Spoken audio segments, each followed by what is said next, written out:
नमस्ते दोस्तों, आज की क्लास में आपका फिर से हार्दिक स्वागत है। तो आज के लिए मैं आपके लिए काफ़ी इम्पोर्टेंट टॉपिक लाया हूँ दोस्तों, विटामिन्स और कोएंजाइम्स। तो मैं बेसिकली आज विटामिन्स की बात करूँगा। तो आज हम पढ़ेंगे विटामिन ए और विटामिन डी के बारे में सिर्फ। मैं इसके फर्दर सेशन होंगे तो मैं आपको सारा चीज़ बताते रहूँगा दोस्तों। तो हम एक एक करके यहाँ पे देखेंगे। तो ये आपको सेशन देखना बहुत ज़रूरी है दोस्तों। अगर आप देखेंगे तो है ना, हो सकता है काफ़ी हेल्पफुल हो। ये बहुत है ना हमारे मतलब लाइफ के लिए भी इम्पोर्टेंट है कि विटामिन ए की कमी से, विटामिन की कमी से कौन कौन सी बीमारियां हो सकती हैं। तो मैं सब कुछ डिस्कस करूँगा यहाँ पे। तो एक एक करके देखेंगे दोस्तों। हम लोग इसके विटामिन्स होते क्या हैं। विटामिन्स होते हैं आपके जो भी फूड में पाए जाते हैं, मतलब जो हमारे शरीर के लिए रिक्वायर हैं बॉडी के फंक्शन को चलाने के लिए, है ना, आगे के लिए, ग्रोथ के लिए, कुछ काम करने के लिए। तो विटामिन्स उसको कहते हैं। तो इसकी जो क्लासिफिकेशन की बात करते हैं, यानी इसको दो भागों में बांटा हुआ है विटामिन्स को। एक होता है दोस्तों फैट सॉल्यूबल, दूसरा होता है water soluble vitamins. Fat soluble, water soluble, दो तरीके के विटामिन्स होते हैं जो क्लासीफाई किए गए हैं। और दोस्तों फैट सॉल्यूबल की बात करें, इसमें कौन कौन से विटामिन्स आते हैं। एडेक करके याद रखिएगा, या फिर डेका करके भी याद रख सकते हैं। Vitamin A, vitamin D, vitamin E और विटामिन के। तो दोस्तों फिर उसके बाद बात करते हैं हम बी कॉम्प्लेक्स ग्रुप की, मतलब जो वाटर सोल्यूबल है उसमें विटामिन सी आता है, स्कॉर्बिक एसिड, और बी कॉम्प्लेक्स का पूरा ग्रुप आता है दोस्तों। तो यहाँ पे हमें एक एक करके बता देता हूँ आपको किस किस को क्या कहते हैं। विटामिन बी1 को कहा जाता है दोस्तों थायामीन कहा जाता है। बी2 को राइबोफ्लेविन कहा जाता है। फिर उसके बाद यहाँ पे मैंने ऊपर नीचे कर दिया थोड़ा सा, तो आप देख सकते हैं जो बी3 है उसको नायसिन कहा जाता है। बी5 को पेंटोथेनिक एसिड कहा जाता है। बी6 को पायरिडॉक्सिन कहा जाता है दोस्तों। बायोटिन यानी बी7 होता है ये, कई बार इसको विटामिन एच भी कह देते हैं, बी8 भी कह देते हैं, तो कंफ्यूज मत होना। अगली बात करते हैं फॉलिक एसिड की, बी9 होता है दोस्तों ये। उसके बाद लाइपोइक एसिड, इसको अल्फा लाइपोइक एसिड भी कहा जाता है। उसके बाद आता है साइनोकोबाल्मिन यानी विटामिन बी12 दोस्तों। तो दोस्तों पहला स्टार्ट करते हैं फैट सोल्यूबल विटामिन का। विटामिन ए, तो विटामिन ए को एंटीजीरोथैल्मिक विटामिन भी कहा जाता है। याद रखना दोस्तों, कम्प्लेक्स प्राइमरी अल्कोहल होते हैं वैसे तो ये। बेसिकली जो विटामिन ए है वो 3 फॉर्म में पाए जाते हैं दोस्तों। कौन कौन से फॉर्म है मैं आपको बता देता हूँ यहाँ पे। एक होता है दोस्तों रेटिनॉल, ऑल आ रहा है दोस्तों, साउंड ऑल आ रहा है तो आपको पता लग गया होगा अल्कोहल ग्रुप से बिलोंग कर रहा है ये। तो विटामिन ए, इसको याद रखना, साउंड कौन सा आ रहा है, अल्कोहल वाला आ रहा है, OH ग्रुप जिसके पीछे लगा होता है दोस्तों। ये किसके लिए जरूरी होता है, रिप्रोडक्टिव सिस्टम के लिए बहुत जरूरी होता है दोस्तों, रेटिनॉल। अगली बात करते हैं रेटिनल की, यहाँ पे अल आ रहा है दोस्तों, AL का साउंड आ रहा है, तो एल्डिहाइड ग्रुप है।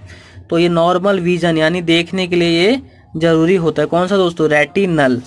बात करते हैं हम अगली, तो उसके बाद दोस्तों आता है रेटिनोइक एसिड, थर्ड वाले की बात करते हैं हम। ये ओइक एसिड है, मतलब कार्बोक्सिलिक ग्रुप से बिलोंग करता है। ग्रोथ और डिफरेंशिएशन में हेल्पफुल होता है दोस्तों ये विटामिन्स। विटामिन ए जो है इसको डेरिव किया गया है कहाँ से, सर्टेन प्लांट पिगमेंट के, जिसको बीटा कैरोटीन जिसमें प्रेजेंट होता है, कैरोटिनॉइड्स कहा जाता है इसको बेसिकली। प्रो विटामिन ए होते हैं जो कि गाजर में पाए जाते हैं, कैरेट्स वगैरह में, है ना दोस्तों। इसके जो सोर्स हैं वो फिश लीवर ऑयल हो सकते हैं, शार्क लीवर ऑयल हो सकता है, कॉड लीवर ऑयल है, एग योल्क है, और चीज़ या बटर भी है दोस्तों। इसको आप देखेंगे यहाँ पे ध्यान से। तो ये दोस्तों बात करते हैं इसके डेफिशिएंसी की, कौन कौन सी बीमारियां हो सकती हैं विटामिन ए की कमी से। तो नाइट ब्लाइंडनेस हो सकता है ना, रतौंधी कहा जाता है जिसको। केराटिनाइजेशन ऑफ कंजक्टिव होता है, मतलब जो कंजक्टिवा है, मतलब उसको जीरोथैल्मिया कहा जाता है, आंखों की डिजीज है दोस्तों। और कॉर्निया का डिस्ट्रक्शन भी हो सकता है, ये तो अंतिम स्टेज होती है लास्ट में, जिसको कैरेटोमलेसिया भी कहा जाता है दोस्तों। रफिंग ऑफ स्किन है, स्किन की रफिंग भी हो सकती है, हाइपर कैरोटोसिस कहा जाता है दोस्तों जिसको। बात करते हैं इसकी रिक्वायरमेंट की। विटामिन ए की जो रिक्वायरमेंट है वो 5000 इंटरनेशनल यूनिट पर डे होनी चाहिए दोस्तों। उसके बाद बात करते हैं विटामिन डी की। बात करते हैं विटामिन डी की। विटामिन डी को कैल्सीफेरोल भी कहते हैं दोस्तों। अब हम देखेंगे इसके बारे में, फर्दर स्टडी करेंगे कि जो विटामिन डी के 2 फॉर्म होते हैं, विटामिन D2 और अर्गो कैल्सीफेरोल। दोस्तों विटामिन डी को ऑब्टेन किया जाता है अर्गोस्टिरॉल से, ईस्ट के द्वारा, इरिडेशन मेथड से। अर्गोस्टिरॉल से याद रखना दोस्तों, ईस्ट के द्वारा किया जाता है। दूसरा आता है विटामिन D3। विटामिन D3 को दोस्तों कहा जाता है कॉलीकैल्सीफेरोल, जिसको इरिटेशन ह्यूमन स्किन से किया जाता है। इसकी फॉर्म बनती है 7 डिहाइड्रो कोलेस्ट्रॉल से, इसको कॉलीकैल्सिफेरॉल में बदला जाता है दोस्तों। विटामिन डी जो होते हैं हम डाइट से जो लेते हैं वो इनएक्टिव होते हैं, बॉडी के अंदर जाके एक्टिव बनाए जाते हैं। उसको हम पढ़ेंगे कैसे उसको एक्टिव बनाया जाता है दोस्तों। तो यहाँ पे देखेंगे जो प्रोटीन एंजाइम वहाँ पे काम करते हैं, हाइड्रोक्सिलेट नाम है दोस्तों उसका। ये एक्टिव फॉर्म करते हैं कहाँ पे, लीवर और किडनी में। एक्टिव फॉर्म बन के कैल्सिट्रायल बन जाता है वहाँ पे, जो आपको मैंने बताया था अभी। यहाँ पे आप 2 स्टडी देखेंगे कि जो कॉलीकैल्सिफेरॉल है दोस्तों, याद रखो कॉलीकैल्सिफेरॉल को लीवर में इनएक्टिव फॉर्म है, ये एक्टिव फॉर्म बनाया जाता है लीवर के अंदर, जिसका नाम है कैल्सिफिडोल, जिसका नाम है 25 हाइड्रोक्सी कॉलीकैल्सिफेरॉल है नाम दोस्तों। अगली बात करते हैं अर्गोकैल्सिफेरॉल की। अर्गोकैल्सिफेरॉल को लीवर में ही किया जाता है, तो 25 हाइड्रोक्सी अर्गोकैल्सिफेरॉल में बदला जाता है। ये एक्टिव फॉर्म है दोस्तों, ये काम की होती है, ये काम की नहीं होती दोस्तों। कैल्सिफिडोल को हाइड्रोक्सिलेटेड किया जाता है किडनी में दोबारा से। ये दोस्तों लीवर में ये सब हो रहा था, किडनी में क्या होता है एक्चुअली जो एक्टिव फॉर्म है वो बात कर रहा हूँ मैं। फिर उसको कैल्सिफिडोल को हाइड्रोक्सिलेटेड किया जाता है ना, किडनी के द्वारा। फिर क्या बनता है दोस्तों, वहाँ पे कैल्सिट्रायोल बनता है। इसको कैल्सिट्रायोल को 1,25 डाइहाइड्रोक्सी कॉलीकैल्सिफेरॉल दोस्तों, हाइड्रोक्सी करा तो हाइड्रोक्सी ग्रुप यहाँ पे ऐड हो गया। तो ये एक्टिव फॉर्म है जो कि हमारे लिए हेल्पफुल होती है दोस्तों। बात करते हैं अगली की, फंक्शंस क्या क्या हो सकते हैं विटामिन डी के। क्या करता है दोस्तों, कैल्शियम और फास्फोरस आयन का इंटेस्टाइन में एब्जॉर्प्शन बढ़ा देता है।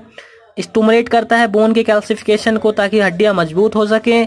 सिट्रेट आयन को भी बढ़ा देता है बोन में, मतलब ब्लड के अंदर, हड्डियों के अंदर, रक्त के अंदर और यूरिन के अंदर सिट्रेट आयन को बढ़ाता है।